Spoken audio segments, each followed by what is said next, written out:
Failure on the homestead or in our personal lives. Let's talk about it.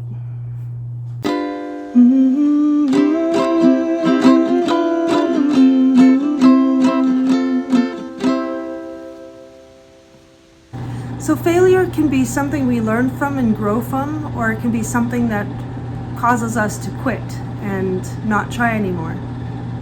I want to talk about the ways that we grow from it, obviously. If we quit, there's really no learning there. I will amend that. Sometimes you do learn when it's the right time to quit. Like sometimes things are not worth the effort you're putting into it, and for your own mental health, sanity, physical health, whatever it is, you need to say, or maybe even financial health, you need to say, okay, this isn't working, I'm going to choose another way. So there are valid reasons to quit, but that's not what we're talking about here today.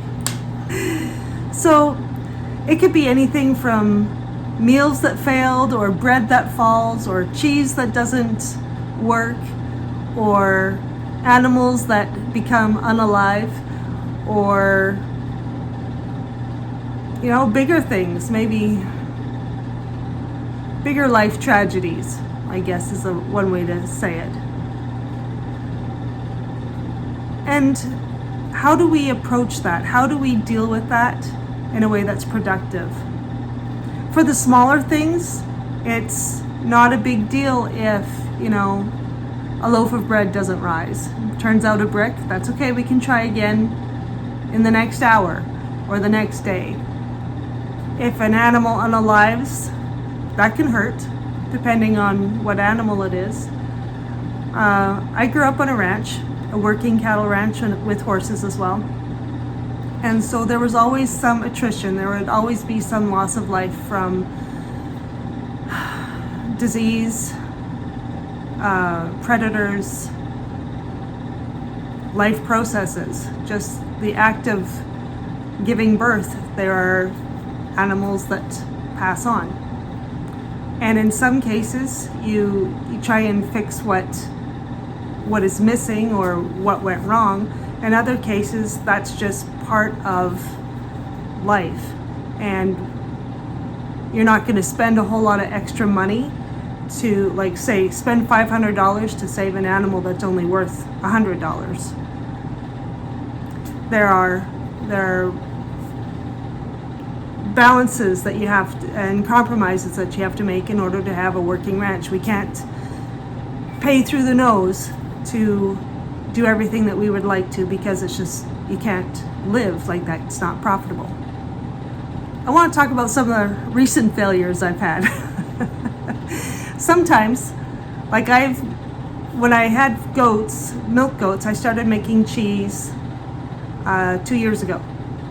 So the first year I had Nigerian dwarfs, and the cheese all turned out pretty well. The second year I made cheese, very little of it has turned out well. A lot of it has gone to feed chickens, and I think I figured out some of the reasons why. One is not pressing out enough whey this time around, and maybe perhaps not using enough salt either.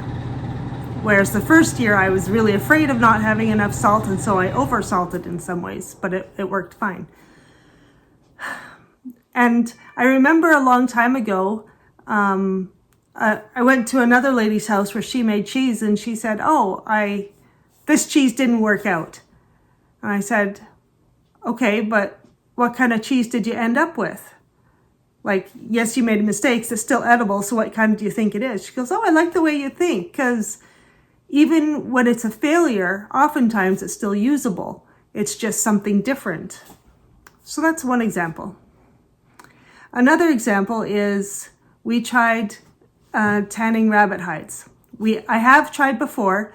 I've done the alum and salt pickle. Wasn't really my favorite. I've tried egg tanning. Wasn't really my favorite. And the other option is a chemical tan that you buy, but it's pretty expensive up here. I'm in Canada, so I didn't want to try that. So I was going to try bark tanning this time around. But because my husband is injured and I'm injured as well, and it's the middle of winter, it's not easy to go out and get the materials to do bark tanning. So I thought, well, I did some research, And I found out that mesquite apparently has a lot of tannins throughout the whole wood, not just the bark. So I thought, well, maybe I could use mesquite pellets for smoking and boil those and strain it and use that as the solution. So we tried that, and after a couple days, it was pretty evident that that was not going to work. It smelled, and the hair was starting to slip. And I thought, well, maybe if I had some willow leaves that I was saving to feed my animals, but I thought, well, I could use those instead because I know they're high in tannins. The tannins are very astringent. When you taste them, it dries out your mouth. That's the astringency. So anyway, but by the time I had that done and the liquid cooled off, because it has to cool before you put it on your skins, it was, the hides were too far gone, so they just had to be thrown out. And the ways I could have mitigated that probably are A, find a mentor, but people who work with hides are a little bit hard to find where I'm at. Well, and I'm at home. I don't know very many people either, and so that's a problem. So I do my research online and trying to use the mentors online that I can find. But sometimes, even that doesn't work because sometimes they don't know either. Do you know how many times I've tried to get a book that will answer something, and lots of times the information just isn't out there, especially in the library or something where, it's more mainstream. Some of these topics are a little bit out there and you have to do your research, but even then, the answers may not be there. And so the question is, or I guess the thing to think about is, we often have to give ourselves the room to fail and learn. And we can do our research and we can try, but just be humble that those failures are going to happen. And it's not going to feel great, but we can learn from them. And just give ourselves grace. Like, oh, okay, that didn't work. Let's try something else the next time. Or be a little bit accepting of what happens. Okay, so my cheese didn't work out the way I expected, but it's still edible and it's good, so I'm okay with that. It may not be what you wanted or what you set out for, but maybe it even turned out better. I've had some cheese that didn't go according to plan, but it turned out great and better than I expected, so I was fine with that. Can I repeat it? Probably not. You just don't know sometimes. Oh, and I'm not very good at record keeping that way, so I know exactly what I did. So, we'll figure it out eventually, maybe. So there's the grace and perseverance. Keep going, do your research, have some ingenuity, have some creativity with it. Oh, here's the other thing. We were butchering rabbits a couple weekends ago, and we had some people come to help because, like I said, my husband and I are both not physically 100%. So when they came and did it, they were surprised that when we unalived the rabbits, there was no screaming. And I went, what do you mean? And well, every time they had done it before, there had always been screaming. And so they had, mentally prepared themselves for that. I'm like, oh, that's interesting. Because we have done our research and found that there are ways to do it that does not cause screaming. And so but there was, one or two times where it did happen.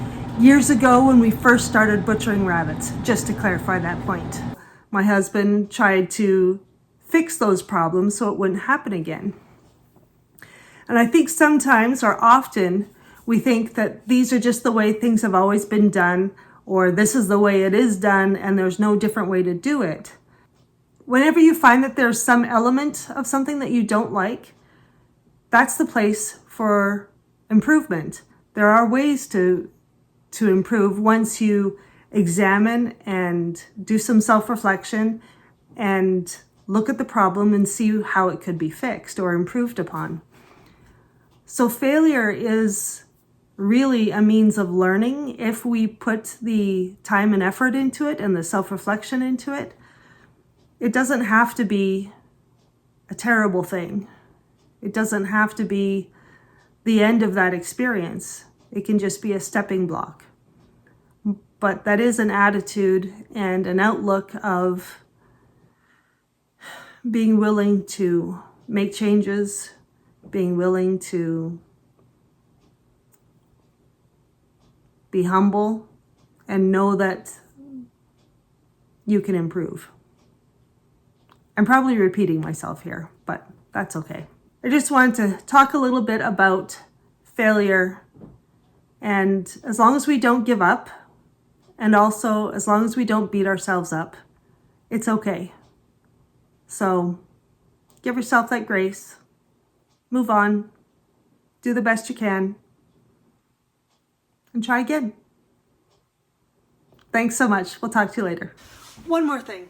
Remember to like, comment, subscribe, share, help a girl out. Thanks.